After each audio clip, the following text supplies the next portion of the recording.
Le mois de mai arrive à grands pas, alors c'est déjà lundi prochain et avec lui les week-ends de 3 ou même 4 jours parfois et peut-être des envies pour vous de prendre de large. Alors le bon plan du jour, c'est Vienne avec toi, ma chère Alexandra. Nouveauté 2017, depuis le 7 avril, la compagnie aérienne Volotea propose 2 vols par semaine entre Nantes et Vienne, les lundis et vendredis, des jours très pratiques pour ce qu'on appelle des city breaks, c'est-à-dire des courts séjours de 3 à 4 jours dans les grandes villes en Europe.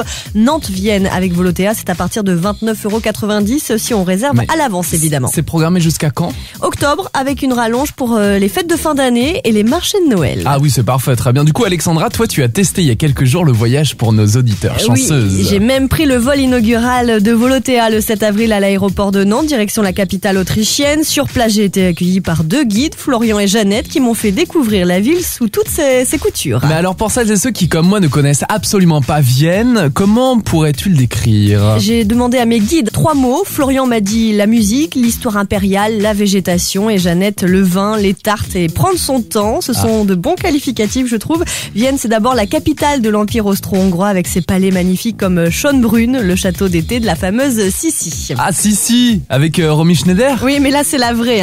Dans le même genre, il y a aussi le palais du Belvédère, transformé en musée, où l'on peut admirer le baiser, le célèbre tableau de Gustav Klimt. Il paraît que Vienne, c'est bien aussi pour les grands fans de musique classique. Ouais, c'est vrai aussi, j'ai vu une représentation de l'orchestre philharmonique slovaque dans la salle dorée de musique Verein. Eh bien, ça en jette. Ça ne m'étonne pas, surtout que l'Autriche, c'est la patrie de Mozart. Oui, pour rester du côté romantique, pour nous, les filles, visiter Vienne, c'est aussi possible en calèche. On en trouve partout dans la ville. Toi, tu as joué les Sissi quelques minutes, je suis sûr. Pas faux, et c'était super. Et puis, il ne faut pas hésiter également à prendre le tram et le métro grâce à une Vienna City Card qui vous permet de prendre les transports 24, 48 ou 72 heures. Vous pourrez rester le long du Ring, la grande rue circulaire qui entoure les quartiers historiques de Vienne, mais aussi vous rendre près du parc du Prater, très agréable sous le soleil, où se situe la grande roue, la Wiener Riesenrad, l'emblème de Vienne, haut de près de 65 mètres. Vous pourrez admirer la ville depuis ses cabines en forme de wagon. Ça doit être magnifique. Et Vienne, c'est aussi le Danube. Est-ce qu'il est aussi bleu qu'on le dit ? Oh que oui, il est d'un bleu turquoise. Strauss avait raison, et là je recommande impérativement une balade le long de ses rives si le soleil est de la partie évidemment. Mais alors, qu'est-ce qu'on mange à Vienne ? Je laisse Jeannette t'en dire plus. Des gâteaux extraordinaires, bien sûr seulement avec de la crème chantilly. On a des spécialités viennoises, par exemple Gulaschsuppe, soupe de goulash inspirée de l'Hongrie. On a des knödel, Topfenknödel.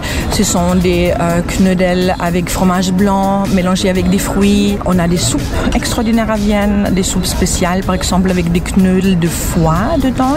Et sinon, Wiener Schnitzel, escalope de veau panée avec de la salade de pommes de terre à la viennoise. Tafelspitz, c'est une spécialité, c'est du bœuf bouilli avec des légumes bouillis et avec des sauces différentes. Évidemment, il ne faut pas oublier les cafés et chocolats viennois remplis de chantilly, de lait et de crème. Vous ne pouvez pas visiter Vienne sans vous arrêter dans l'un de ces cafés typiques pour en déguster. Ça, c'est ce que tu as fait, j'en suis sûr et certain. Oui. Tu conseilles donc Vienne, Alex. C'est un bon plan pour les week-ends prolongés qui arrivent, c'est accessible ? Oui, vous pouvez même combiner le séjour à Vienne avec un passage par Prague, un retour direct à Nantes via Volotea. Une belle visite de l'Europe centrale en perspective.